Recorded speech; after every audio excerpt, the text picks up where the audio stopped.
अस्सलाम वालेकुम and welcome back to my channel Zahra design. आज की इस वीडियो में मैं आप लोग के साथ नेक का खूबसूरत डिज़ाइन शेयर करूंगी। तो आइए बिना देर किए वीडियो को स्टार्ट करते हैं। सबसे पहले जो है मैंने बुकरम लिया है, तो चौड़ाई में मैंने गले का नाप लिया है 4 इंच, लंबाई में जो है 5.5 इंच। इससे जो है अब मैं बॉक्स बना लूँगी कुछ इस तरह से। यहाँ पर जो है चौड़ाई में मैं 1 इंच पे निशान लगाऊंगी और लंबाई में जो है दोबारा से 9 इंच तक जो है मैंने निशान लगा लिया है और चौड़ाई में दोबारा से 1 इंच तक मैंने निशान लगा लिया है। अब दोनों को मैंने अब इसमें ड्रॉ कर लिया है। अच्छा, ऊपर जहाँ से हमने मार्किंग की है उससे जो है उसके साथ ही हम राउंड शेप इस तरह से नेक को दे देंगे। यहाँ तक इस तरह से हमने नेक को शेप दे दिया है। बाहर से जो है एक्स्ट्रा कटिंग के लिए 0.7 इंच के गैप से हम मार्किंग करेंगे। इस तरह से मार्किंग हो गई है। अब इसको हमने आपस में ड्रॉ करना है। अच्छा, ऊपर से भी जो है हमने इसको इस तरह से आपस में ड्रॉ करना है। यहाँ से भी हमने इसको सीधी लाइन ड्रॉ करनी है। अब हमारी मार्किंग हो गई है। अब हम नेक की कटिंग करेंगे। तो सबसे पहले मैं बाहर से नेक को कट करूँगी। इस तरह से बाहर से मैंने नेक को कट कर लिया है। अब अंदर से जो है मैं नेक की कटिंग करूँगी। इस तरह मार्किंग के ऊपर जो है हमने इसको कट करना है।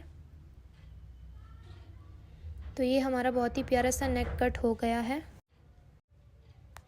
अब इसको जो है शर्ट के फ्रंट साइड के बैक पार्ट पे हमने इसको रख के पेस्ट कर लिया है। सेंटर में से मैंने इसको बराबर कर लिया है। ऊपर से जो है एक इंच जो है फैब्रिक छोड़ के बाकी राउंड में मैंने कट किया है। यहाँ से बीच में इसे मैंने इसको खोल दिया है और नीचे जो है वी कट में मैंने इसको कट कर लिया है। अब बुकरम के ऊपर मैं ग्लू लगा रही हूँ, तो इससे जो है मैं फैब्रिक की फोल्डिंग करूँगी बुकरम के साथ साथ। ये देखिए, जहाँ पे फोल्डिंग नहीं होगी तो वहाँ पे हमने कट लगा लेना है इस तरह से बुकरम के साथ। और इस तरह से जो है बुकरम के साथ हमने फैब्रिक को फोल्ड करना है और इसको प्रेस करना है। ग्लू हमने नीचे लगा लिया है तो ये अच्छे से इसके साथ अटैच हो जाएगा। इस तरह दूसरे साइड से भी हमने फोल्डिंग करनी है। ये देखिए, यहाँ से भी मैं ग्लू लगा रही हूँ, इसको भी मैं फोल्ड कर लूँगी। ये जो है नेक की मैंने फोल्डिंग कर ली है।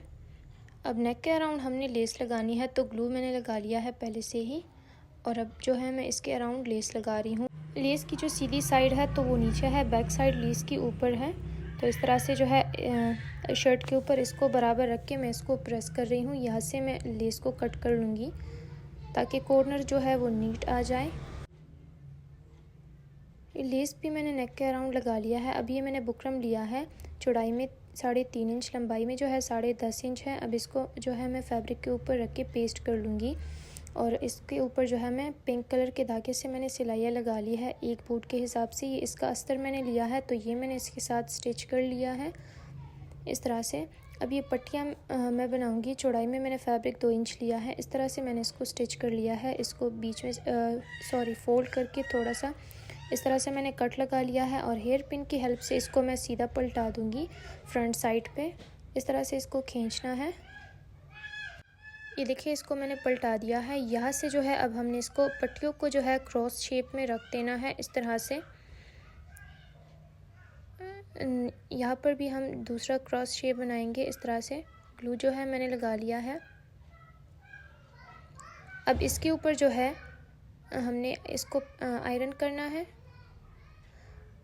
अब दोबारा से यहाँ पर मैं ग्लू लगा लूँगी। तो जो हमने पार्ट डिज़ाइनिंग वाला लिया था, यानी जहाँ पे हमने सिलाई लगाई थी ये वाला पार्ट, तो ये हम इसके ऊपर इस तरह से रख के प्रेस कर लेंगे इसको।